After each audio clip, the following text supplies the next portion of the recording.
raise an eyebrow. How did this come to pass?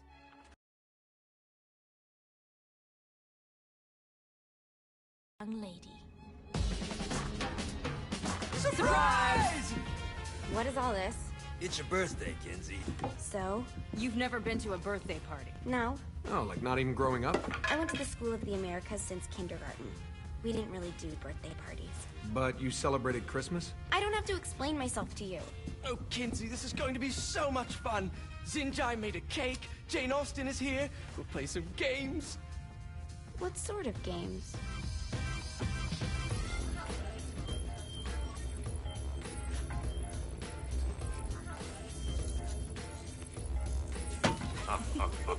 So you celebrate birthdays by trafficking with spirits? It's spooky and fun. It's a bunch of letters. It's tradition.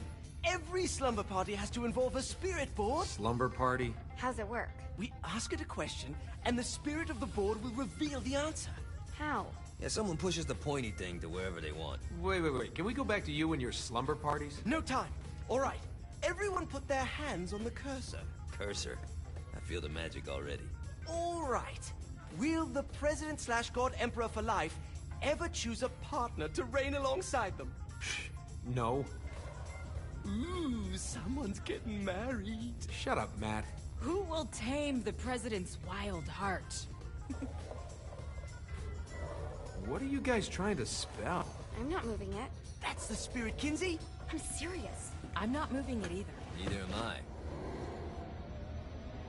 Jezebel? Who the fuck is...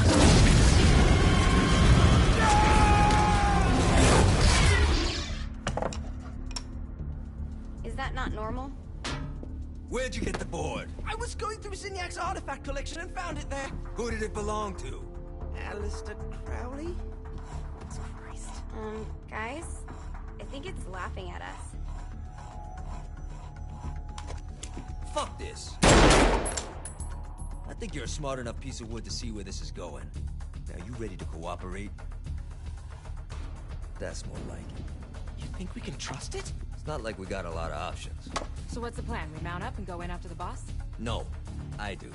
No sense in what's left of humanity walking right into a death trap. Someone's gotta live to tell the story. That's a stupid plan, Johnny. I'm leaving you in charge. Hell of a plan, Johnny. Are you serious? I'm coming too. Are you kidding me? How do you plan to come back? I try not to sweat the details. You need someone with you that does. No. It's my birthday. Fine. Alright then. You know where my friend is?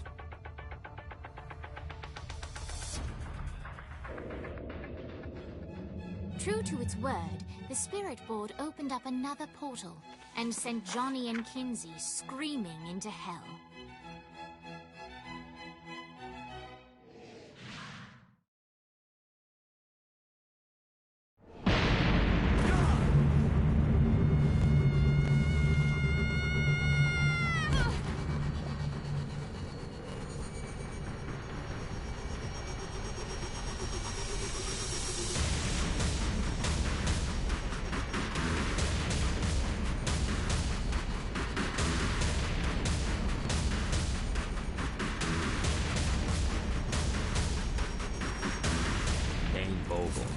Ultor's behind this, I know it. Ultor and the Saints haven't been enemies in years.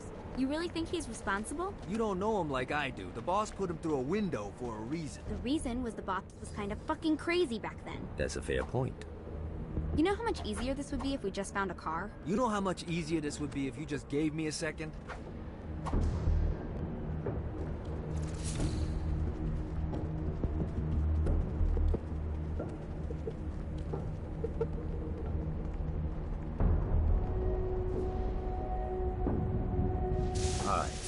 How are we gonna find the Eltor building?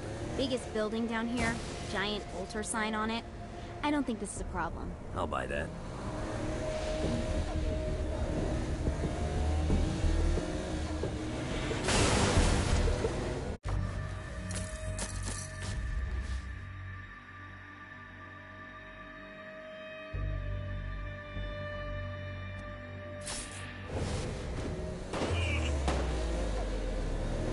This is good for the soul.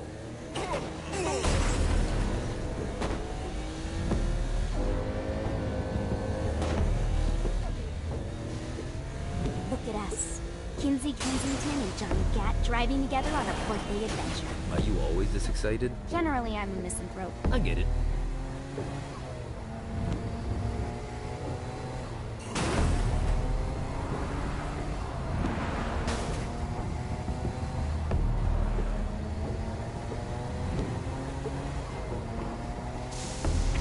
So this is hell.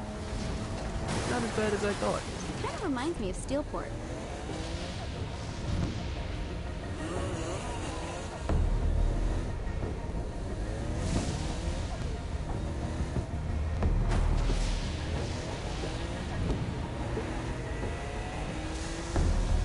So, what's the plan? Oh yeah. I'm gonna shoot him in the face unless he gives us the boss back. What if Dane doesn't have the boss? I'll probably still shoot him in the face.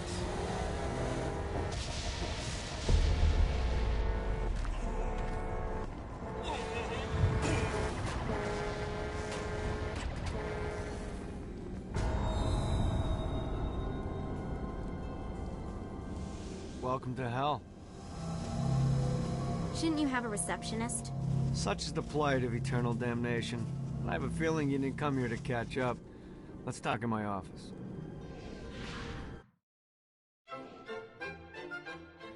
Not even death could stop the enterprising Vogel, who wasted no time in setting up an Ultor branch in the bowels of hell.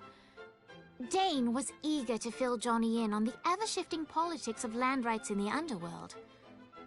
But real estate mattered little to Johnny, who only cared where his friend was. Where'd you put the president? I've been trying to explain that. I didn't take them. Bullshit. You expect me to believe you just happened to be the first thing we see in hell? Maybe it's just me, but your thank you sounds more like an accusation. That's probably because he plans to kill you. Okay. I get the trust issues. Can I show you something? The pieces all came together. The president had caused more chaos and destruction than any other in human history. It was only natural that Satan would want them to marry his daughter. They needed a plan, and Johnny had one. I'm gonna shoot the devil in the face. I think you might be skipping some details. No, I said in the face. I like the commitment, but you gotta find a way to get close enough to him in the first place. When's the wedding? I'll just show up And then you'll shoot him in the face. Sorry, but it's a little more complicated than that. These things are tied to the soul. You won't be able to enter without one. So how do we get one? You get his attention. I know some places that are of particular value to the father of the bride. You hit those, you'll get your shot. Wait, why would Satan give out an invitation for destroying his stuff? Oh, he won't, but it should piss him off enough to get him to attack Johnny personally. Either the devil kills Gat and Ultor gets the construction contracts to rebuild what was destroyed, or Johnny kills Satan and I'll have to pay less taxes. It's pretty win-win. That's why you're helping us? To make more money in hell? Hell's what you make of it, sweetie. Works for me. What you got? All right. Satan had entrusted the day-to-day running of hell to 5 archdukes, and Dane knew how to find them all. But beyond that, not everyone in hell was content to go along with Satan's status quo. There were others who shared Dane's ambition for power, and the Ultor mogul knew that the key to unseating Satan lay in gaining their aid. But before Johnny set out to wage war against the Prince of Darkness, Dane had one final gift. An artifact that he had spent fortunes on. Lucifer's cracked halo. This holy relic granted Johnny the majestic wings of the Morning Star. However, he still needed help in learning how to use them.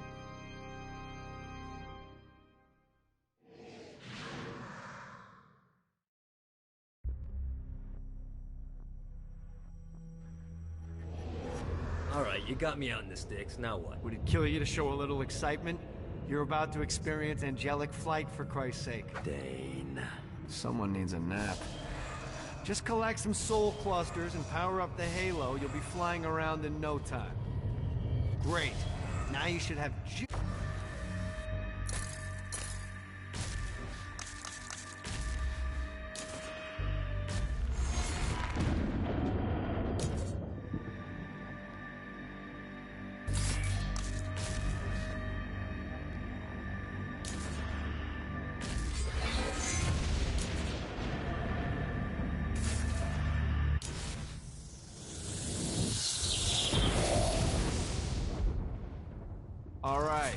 Let's start slow. Try to jump over to that next island. Also, the longer you charge your wings before jumping, the further you'll go.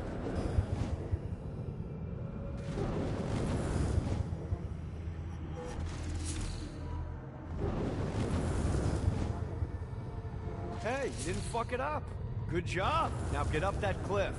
Don't worry, if something looks too high, just keep on jumping off the wall. Remember to charge your jumps if you want to get up the cliff faster.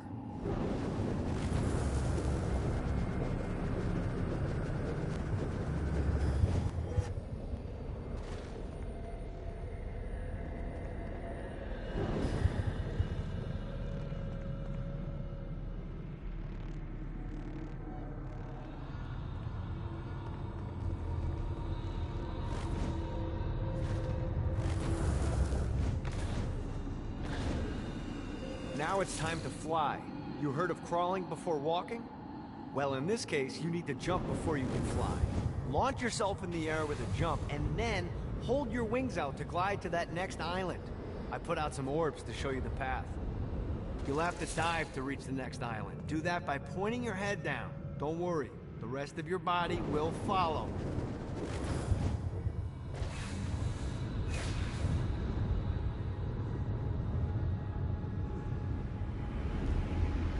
I put a shiny flap orb out in front of you. Collect the orb, and your wings will flap to gain speed.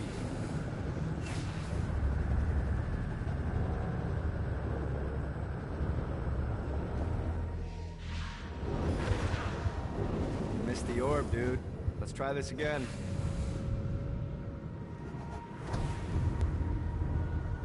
All right, now try flapping those wings on your own. Do a flap on your way to the next island.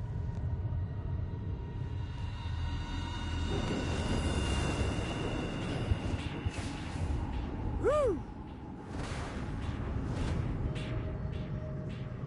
The exact opposite of diving is climbing.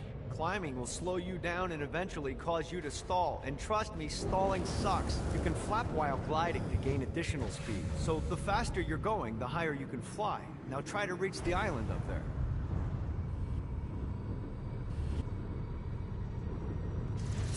All right, time to take the training wheels off for the final lesson. Flying takes stamina.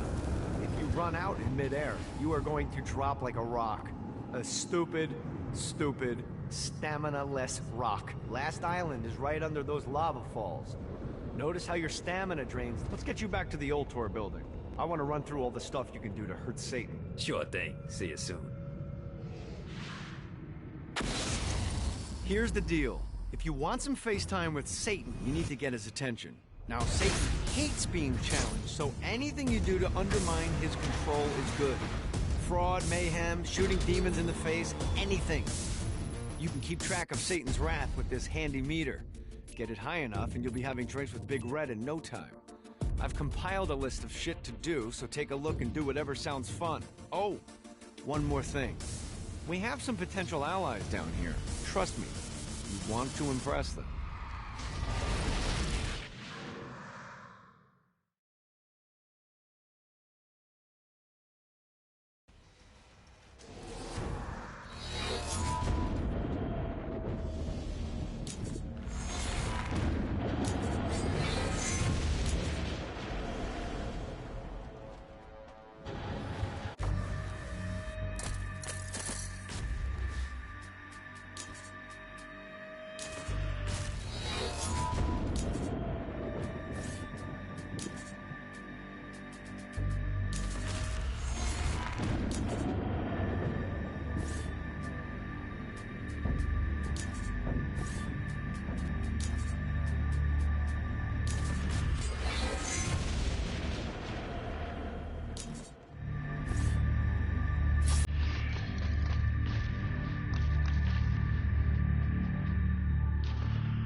God, this feels good.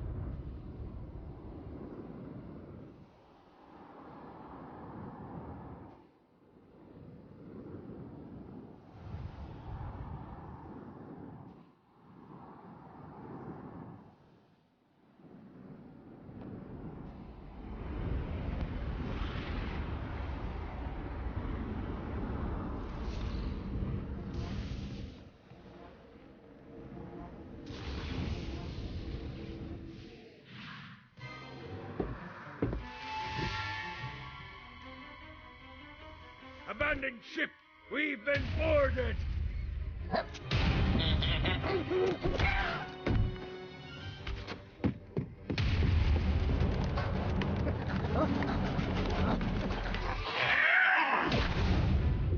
these damn things off my ship!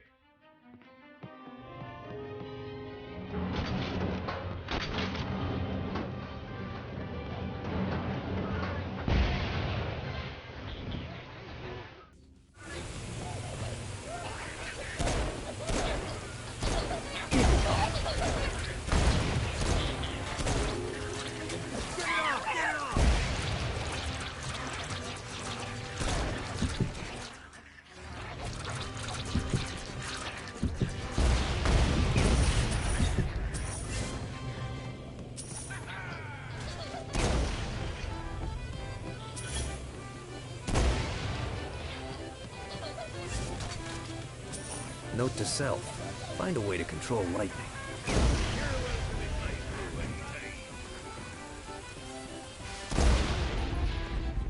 I got a bit of treasure in that chest over there. The weapon you find inside may help with our little imp problem.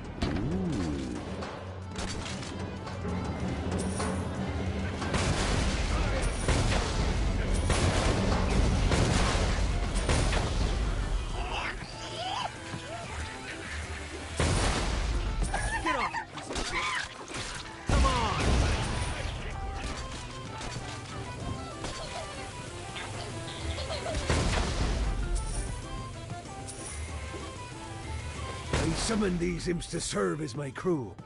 I forgot what a handful they could be. Once aboard, they wouldn't listen to their captain. They ran amok in the bowels of the ship.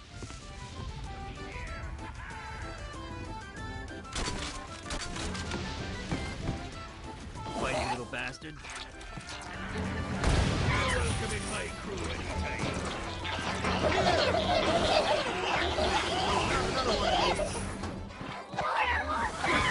Flirting me! Get off! Hey, it's okay to drop the pirate voice. What pirate voice would that be? Wow.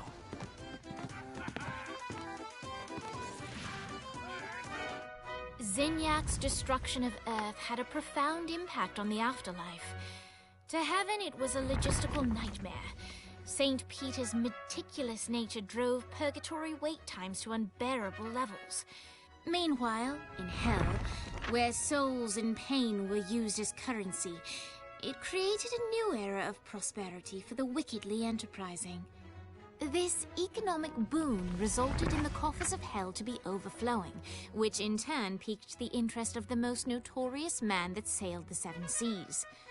Long had Blackbeard been a thorn in Satan's side, robbing tax collectors on a semi-regular basis. But the promise of an immeasurable fortune drove him to be even bolder. An arrangement was reached. Blackbeard would provide information on strategic targets in exchange for a share of the profit. Johnny, who was interested in murder, not money, happily agreed.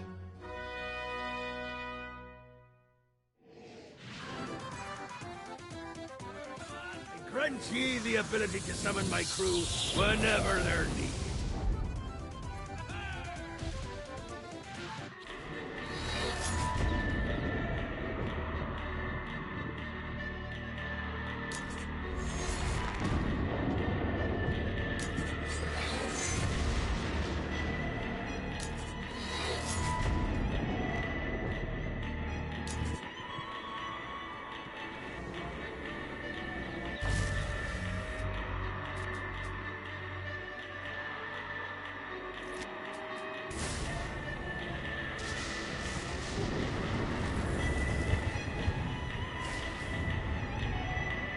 I raided a Centerpol office and found information on where the president is being kept. Evidently, they've been trapped in some sort of soul crystal inside Satan's palace. Breaking in is an impossibility. Your best bet to save them is to continue to try to draw Satan out of his palace.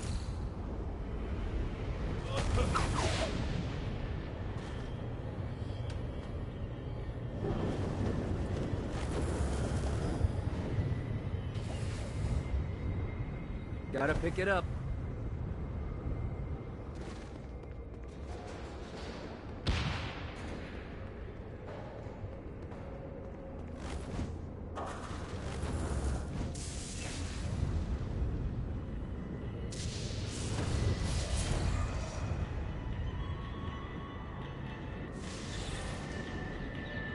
Running out of juice.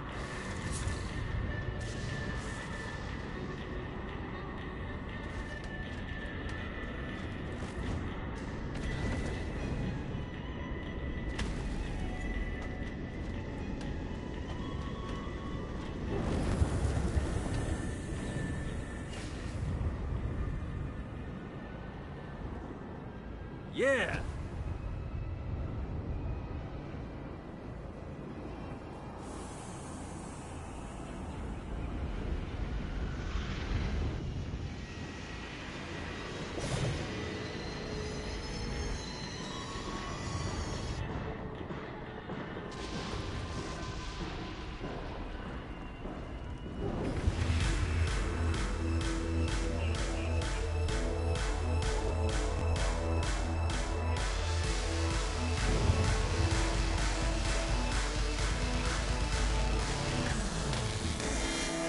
Lights up.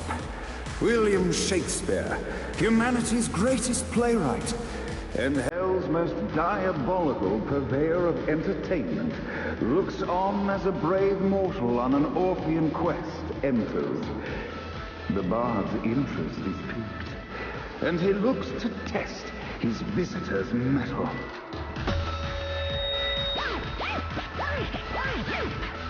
The masked tragedies were used to enemies cowering as they approached. But soon they realized that they faced a foe with courage and nobility, traits uncommon in the fires of perdition.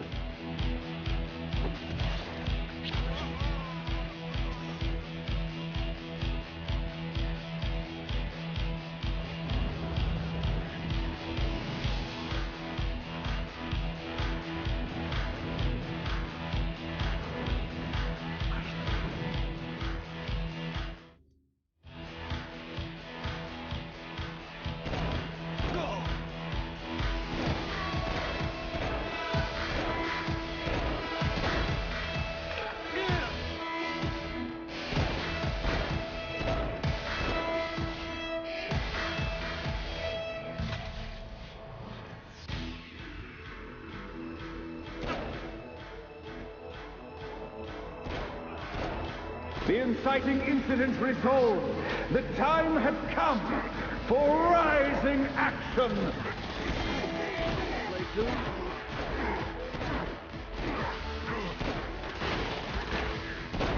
The battle raged on below, and as bullets and blood flew, the bard arched a curious eyebrow. Could this mortal be the exact thing that Shakespeare needed?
the conflict resolved, Shakespeare eagerly awaited meeting the champion that dispatched so many of his men. Undoubtedly, they were here for the bard's aid, and while happy endings were not a thing found in hell, Shakespeare always had a soft spot for comedy. In the land of the living, William Shakespeare is regarded as one of the most prolific playwrights of all time. However, to the denizens of hell, the bard is seen in a far different light. After selling his soul for fame and adoration, Shakespeare served in hell as Satan's spy master general. In doing his duty, Shakespeare would punish the souls he was investigating by forcing them to perform in grotesque passion plays for Satan's amusement. But in a Twelfth Night-esque twist, Shakespeare found himself living a double life. While he projected an image of cruelty, his heart was as soft as Jezebel's. In secret, he would tutor her on the classics and act out the works of his mortal days. When Satan found out, he cast Shakespeare out of the palace, believing that the poet would be tormented by the populace of hell, far out of Jezebel's sight. But Satan had not counted on the bard's cunning. Embracing his persona of master torturer, Shakespeare and his followers, the tragedies, took root in the entertainment district, biding their time for revenge.